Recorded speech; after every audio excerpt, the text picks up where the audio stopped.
binasa ko yung kanilang mga statements and nakita ko doon ay puro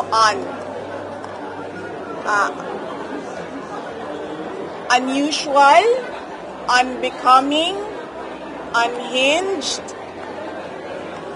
Ano yung isang nila? Desperada, ma'am. Hindi, may yeah, unhinged, unusual, unbecoming, Uncalled for. unsound mind, and what was the other one? Uncalled for. Hindi, meron pa isa. Okay, si Pimentel was unusual, si Escudero was unbecoming, si Young Guns was, Unsound. unsound is Remulla, unhinged is one of those, and then Young Guns is unstable. Unstable. Mental unstable. Yes. So, yung lima na yan, yun lang naman yung gist ng mga sinasabi nila. And, unahin na muna natin, dalawa kasi siya eh. One is legal, doon kay DOJ, and then one is a demand for a psychiatric exam doon sa House of Representatives naman. Okay. So, unang-una, ipagdasal natin ang Pilipinas dahil we have a Secretary of Justice na hindi alam ang batas. There is a big difference between talking about desecration a body and actually desecrating a body. Talking about desecration of a body is not desecration of the dead. Dapat sana siguro, as a lawyer, maintindihan niya yon kagad. But apparently, sabi nga ng iba, pag mabilis ka, meron talagang mga mabagal ang pick-up. So, yan yon. And the next one is neuropsychiatric exam. Wala akong problema doon. Game tayo. I will call that neuropsychiatric exam. Pero, let us make this an election issue. Yung Young Guns, I am sure kasi young sila, magpapa-re-elect pa yan. They are running as re-electionists. So, ang gagawin natin, dalawang tests sa akin. Kasi sinasabi nila, unstable daw ako. Paningin ko naman sa kanila, unstable din sila. 'Di ba? Kasi bakit? Aatake sila, pag sumagot yung inaatake nila, nagagalit sila. Tinatawag nilang unstable. Para sa akin, unstable din kayo. Bakit niyo ako inaatake? 'Di ba? So, I will do 2 tests, neuropsychiatric exam and drug tests. Pero dapat, lahat ng mga Young Guns na kandidato, lahat ng mga congressional candidates ay magpa-drug test. Including speaker, ma'am? As a voter, I am asking the candidates for Congress doon sa distrito ko, sa 1st District of Davao City. Now, dalawa lang yung maalala ko ngayon, but I'm sure meron pang ibang kandidato. Maalala ko si Margarita Nograles and si Paulo Duterte. And as a voter, I demand na magpa-drug test sila. At kayong lahat, mga kababayan, as voters, you demand na magpa-drug test ang mga congressional candidates niyo. Dahil kung unstable ako, sa paningin ko, unstable din sila. So, bakit ka naman magagalit kung ang inaatake mo ay sumasagot? Diba? Yes? Red? Yes, ma'am. Okay ka dyan? Yes, ma'am. Okay, sige. Sandro. So, okay tayo dyan. Wala na problema dyan. Yan ang demand ko ha. 2 test sa akin, isa lang sa kanila. Dihado pa ako. Pero ma'am, sinasabi niyo rin na unstable sila, so dapat meron din silang neuropsychiatric test. Hindi, pinapadali ko na lang kasi sa kanila eh. Kasi, diba? Para para madali tayo.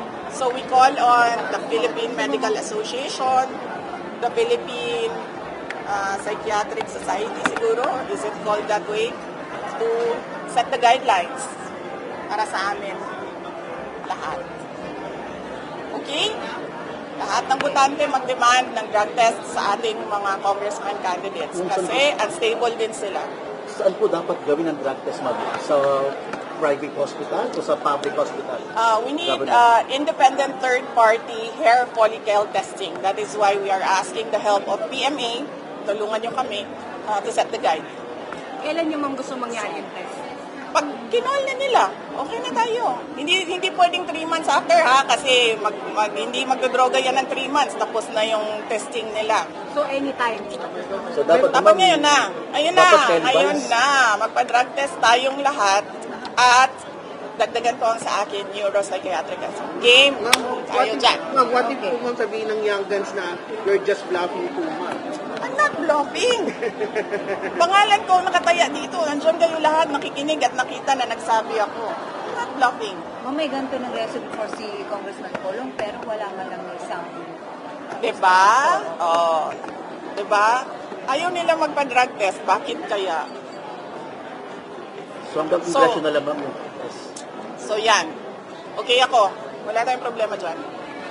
I will do your neuropsychiatric exam. And mind you, hindi yan first time. Naka-neuropsychiatric exam na ako dati nung nag-apply ako as PAW lawyer. Naka-neuropsychiatric exam na ako in a court case. So, pangatlong neuropsychiatric exam ko na ito na kung sakasakali, pag-i-call nila ang dare ko.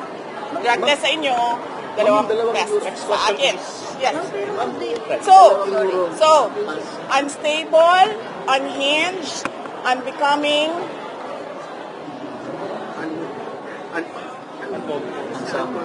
unsound mind. Yes, ma'am. Meron pa isang ulitin nyo na lang. Yes. I'm not any of those.